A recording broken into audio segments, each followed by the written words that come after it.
What's up, guys? Dude, that's Derpy here. So normally when I do a deck profile of, obviously it's of my own deck, but I met this guy 2 days ago who says he's from Australia and he's been playing the game since it started, and I can tell that he definitely has been playing a long time because he's a good player.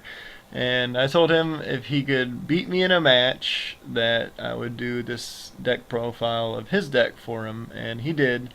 That video will be up soon. I'm still editing it, but it was a pretty epic battle between us two, and so let's get into this. Bear, pretty much self-explanatory. It's the recruiter for the deck. If they don't have anything to protect themselves from his attack, you get a Tenki to hand, get Dragon to hand, and then kind of start going off. Especially if you have Tensu already, go ahead and normal summon the second Dragon. Boar's pretty good whenever a Fire Fist monster is special summoned. Let's see, where is it?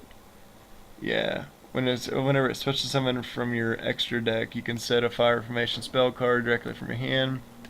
And also, if he's destroyed by battle, you get to special summon a level 4 Fire Fist monster from your deck. So it's actually pretty good. He's like a Mystic Tomato for Fire Fists.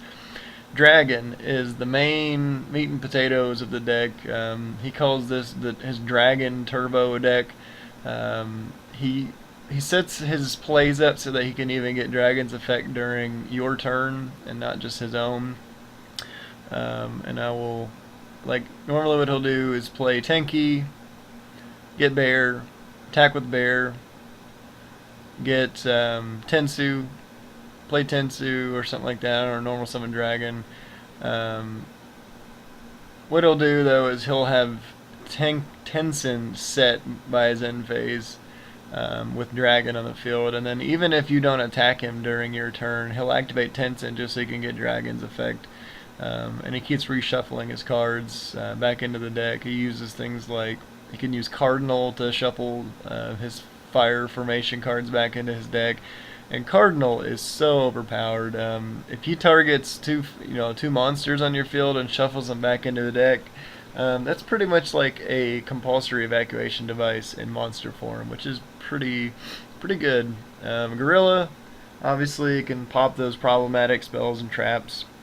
He main decks 3 Fossil Dyna because he doesn't do a whole lot of special summoning, and it hurts all the main meta decks like Dragon Rollers, Evil Swarm, Spellbooks, and Consulars. I'd definitely say those are the meta decks this format, and it doesn't hurt his deck at all, and it really hurts a lot of other decks. And as you can see, he's got back row to protect them. 2 Max C, I think 2 Max C is a staple for most decks this format. There's just so much special summoning going on. Almost surprised to not see a third Max C in its side. Gaoku, because it's a Fire Formation spell that shuts down a face down. You know, he could play that. Hopefully he'll hit the one bottom list that your opponent is playing, and then summon a bear and just start going off on him. Tenki, because it's one of the best recruiter spells in the game. It searches anything in this deck, pretty much any of the Fire Fist monsters. Tensu, because he does need to be able to summon that second, get that second summon off to get out a dragon or get out any of these. Yoko, because it can pop things like Defissure and other problematic spells, or monsters or continuous traps that are on the field. That's just kind of self-explanatory. 2 Dress and 2 Lance, because where he has a low monster count, he does need to be able to get their effects off pretty consistently, and he's got those in there to protect them. Of course, Lance, you can use it defensively if they attack. Chain it during the damage calculation, or activate it during damage calculation, and then offensively during his turn he could attack.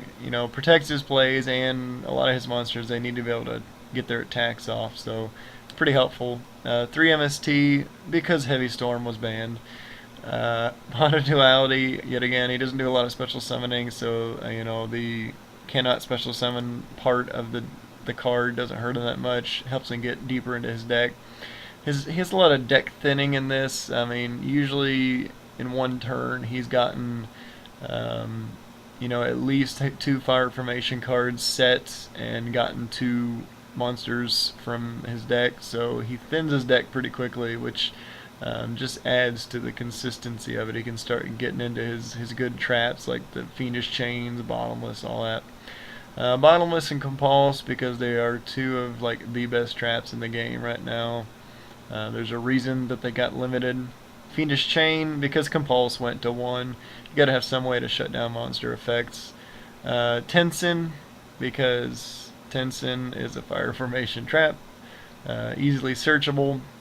It allows his dragon to get his plays off, especially during my turn, because it is spell speed 2. And yet again, you can use it defensively or offensively. It's just, I mean, plus 1,000 the turn you activate it, plus 300, the following turns. That's pretty good. He actually main decks Imperial Iron Wall because, well, for one, it hurts all the meta decks. Spellbooks can't use Fate. E-Dragons can't be E-Dragons. Evil Swarms can't use Kirkion, and Constellars, what is it? What is that one card? Sombres. Yes, Sombres. Where is he? Sombres, where are you? Yeah, Sombres, that little guy. Can't use him. Kind of hurts him a little. So he's got that in there.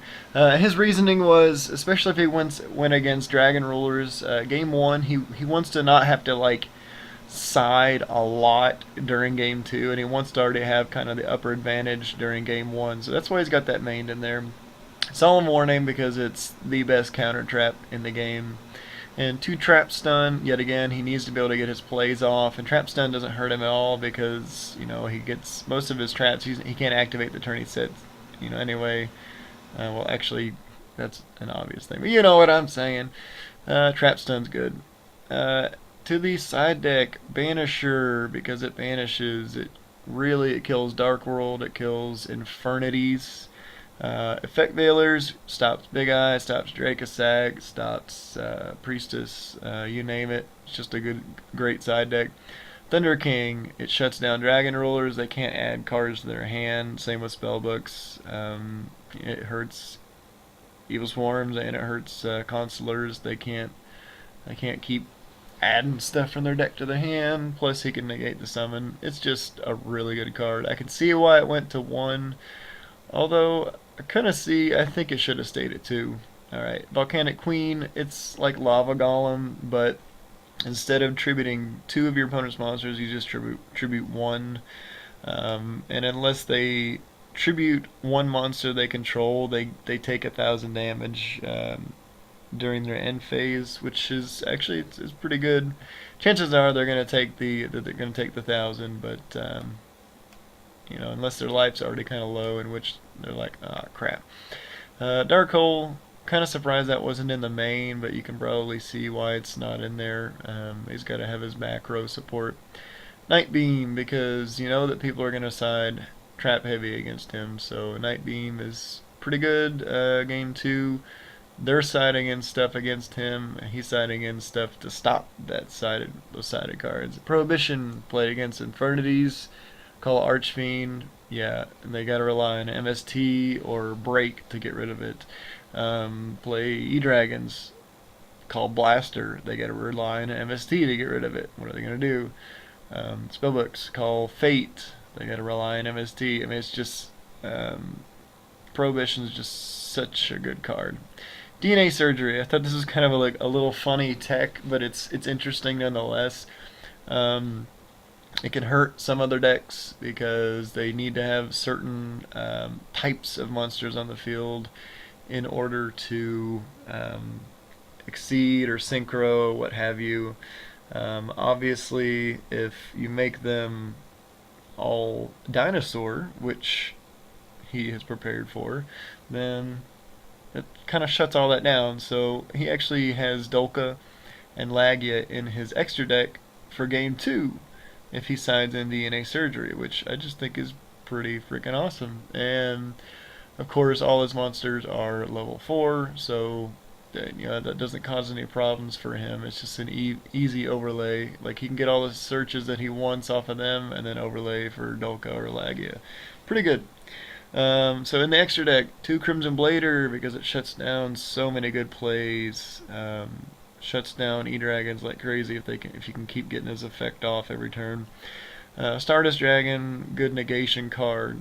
That's pretty much self-explanatory. Abyss Dweller, yet again, kind of shuts down E-Dragons, shuts down a few other things too. Cardinal, oh, so good. It's a double compulsory evacuation device, essentially. He actually used it against Infernities. He returned both Archfiend and Necromancer back to the deck, and that completely made me had to choose a different play, which really kind of sucked. Tiger King, it's just good. You know, get a good fire formation card. Set, get that thing's effect. Continue. Diamond Dire Wolf gets rid of problematic cards. Yeah, self-explanatory. Cowboy, burn damage. Pearl gets over monsters with higher attack than him. Maestroke easily gets over like Evil Swarm, Ophion, yeah.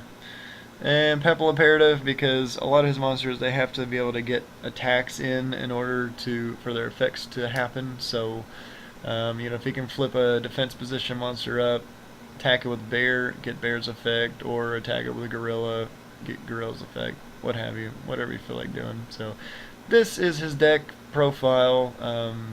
Pretty solid from what I can tell. Was pretty hard to get around. If you like this deck profile, please comment, rate, share, and subscribe.